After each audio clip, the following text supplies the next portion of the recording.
YSRCP senior నాయకులు సంధ్యా విక్రమ్ కుమార్ తమ camp కార్యాలయంలో మీడియా సమావేశం ఏర్పాటు చేశారు. ఈ సందర్భంగా మాట్లాడుతూ రాబోయే రోజుల్లో ప్రతి ఒక్కరూ ఓటు హక్కును వినియోగించుకుని ఖచ్చితంగా జగన్మోహన్ రెడ్డి ఆంధ్రప్రదేశ్ రాష్ట్రానికి చేసిన సంక్షేమ పథకాలు జగనన్న గెలుపుకు నిలుస్తాయని, ప్రతి ఒక్కరూ కూడా తమకు జరిగిన మంచిని గుర్తుపెట్టుకుని ఫ్యాన్ గుర్తుపై ఓటు వేసి గెలిపించాలని కోరారు.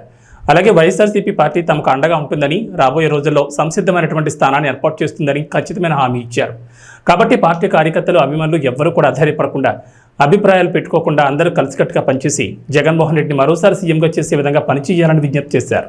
మిత్రులకు ఈ వేదిక ద్వారా హృదయపూర్వకంగా ధన్యవాదాలు తెలియజేస్తూ, ఈరోజు ఈ మీడియా సమావేశం పెట్టడానికి కారణం మళ్ళొకసారి ప్రజలను అప్పీల్ చేస్తూ, కోడుమూరు నియోజకవర్గ ప్రజలను కూడా అప్పీల్ చేస్తూ, రేపు రాబోయే మహాసంగ్రామంలో జరిగే యుద్ధంలో విశ్వసనీయతకు వంచనకు మధ్యలో జరిగే పోరాటంలో విశ్వసనీయత వైపు నిలబడాలని, జగన్మోహన్ రెడ్డి గారి వైపు నిలబడాలని, ప్రభుత్వం చేస్తున్న మంచిని చూసి గమనించి ఓటు వేయాలని, ప్రభుత్వాలు చేస్తున్న తప్పుడు ప్రచారాలని, ప్రభుత్వాలు ఎలక్షన్ కాబట్టి ఖచ్చితంగా ఉండేటివి లేనివి ఒకటికి 4 చెప్పి ప్రజలను మభ్యపెట్టాలని చూస్తున్న పరిస్థితులు, ఆ పరిస్థితులన్నీ గమనించి ప్రజలకు మనం తెలివివంతులుగా, హుషారైన ప్రజలుగా ప్రతి ఒక్కటిగా మనము డిఫరెన్స్ని, ఆ ప్రభుత్వం 2014 నుంచి 19 వరకు చేసిన ప్రభుత్వం ఈరోజు 2019 నుంచి 24 వరకు చేసిన మంచి, కరోనా సమయంలో కూడా ఈరోజు మనం అంతా గమనించాల్సిన అవసరం ఉంది, గమనించి ఓటు వేయాల్సిన అవసరం ఉందని వేదిక ద్వారా కోడుమూరు నియోజకవర్గ ప్రజలకు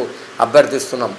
మనమంతా చూసినాం, 2019 వీళ్ళు సంపద సృష్టిస్తామని పెద్ద మాటలు మాట్లాడే అనుభవజ్ఞులు, సంపద సృష్టిస్తున్నామని పెద్ద అనుభవజ్ఞులు, మేము సంపద సృష్టించి పథకాలు ఇస్తామని చెప్పే వాళ్ళు 2019లో దిగేటప్పుడు 2,40,00,000 పైన అప్పు పెట్టి సంపద సృష్టించిన పెద్ద మనుషులు వీళ్ళు. కాబట్టి ఇలాంటి మాటల్ని నమ్మమాకమని చెప్పి ఈరోజు ప్రజలకు అన్ని రకాలుగా మేలు చేస్తూ ఈరోజు చేయూత ఉంది. చేయూత పథకం ద్వారా మహిళలను ఆర్థికంగా బలపరిచి వాళ్ళ కాళ్ళ మీద వాళ్ళు నిలబెట్టుకొని వాళ్ళ జీవితాల్లో, వాళ్ళ కుటుంబాల్లో మార్పులు తీసుకురావడానికి ఈరోజు జగన్మోహన్ రెడ్డి గారు చేస్తున్న మంచిని మీరు గమనించమని వేదిక ద్వారా తెలియజేస్తూ, ఇలాంటి అమ్మఒడి ఉంది. అమ్మఒడి పథకం కూడా ఈరోజు ఆ పిల్లల్ని గొప్ప చదువులు చదివించడానికి, ఎందుకంటే ప్రజలకు తల్లిదండ్రులు పిల్లలకి ఇచ్చే ఆస్తి ఏదైనా ఉందంటే ఈరోజు జగన్మోహన్ రెడ్డి గారు నమ్మే విషయము చదువు. ఆ చదువుకు ఆ సంస్కరణలు తీసుకుని వచ్చి వాళ్ళకి ఇచ్చి, ఆ పేదరికం నుంచి వాళ్ళు బయటకు వచ్చి ఆ డబ్బుల ద్వారా ఆ పిల్లల్ని చదివించుకునే కార్యక్రమం ఈరోజు చేసే గొప్ప కార్యక్రమం ఈరోజు అమ్మఒడి ద్వారా.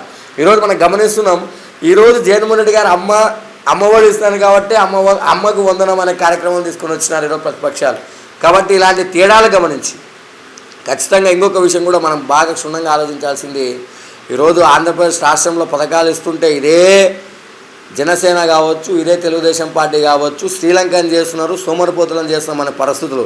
కానీ ఈరోజు వాళ్ళు అంతకంటే ఎక్కువ హామీలు ఇస్తున్నారు. మళ్ళీ ఎక్కడ శ్రీలంక అవుతుందో, ఎక్కడ దివాలా తీస్తుందో మీరు ఆలోచించాల్సిన పరిస్థితులు ఉన్నాయి. ప్రజలు మీరంతా తెలివివంతులుగా ఈరోజు చూస్తున్నాం. వాళ్ళు చెప్పే మాటలు, మనము జగన్మోహన్ రెడ్డి గారు ఇచ్చే పథకాలకు సంవత్సరానికి 75,000 కోట్ల రూపాయలు అవుతున్నాయి ఈ పథకాలన్నిటికీ.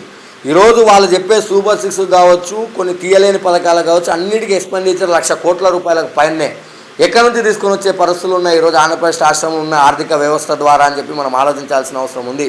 కాబట్టి యువకుడు అన్ని రకాలుగా ముందు చూపు కలిగిన వ్యక్తి, క్యాలిబర్ కలిగిన వ్యక్తి, మన ఆంధ్రప్రదేశ్ రాష్ట్రానికి యువకునిగా దిక్సూచిగా ఉన్న జగన్మోహన్ రెడ్డి గారి కోసం మనమంతా గట్టిగా నిలబడదామని, ఖచ్చితంగా ఆయనకు ఓటు వేసి కోడుమూరులో కూడా బలంగా హర్షవర్ధన్ రెడ్డి గారి సారథ్యంలో ఇవన్నీ మనమంతా తేడాలను గమనించి మనము ఓటు వేసి జగన్మోహన్ రెడ్డి గారిని అఖండమైన మెజారిటీతో మళ్ళొకసారి ముఖ్యమంత్రి చేసుకునికే మనమంతా సైనికుల్లో పనిచేద్దామని వేదిక ద్వారా తెలియజేస్తూ, అభిమానించే తమ్ముళ్ళు, ఆత్మీయులు మీరు కూడా బాధలు, వేదనలు అన్ని కొన్ని 2 నాళ్ళు పక్కన పెడదాం.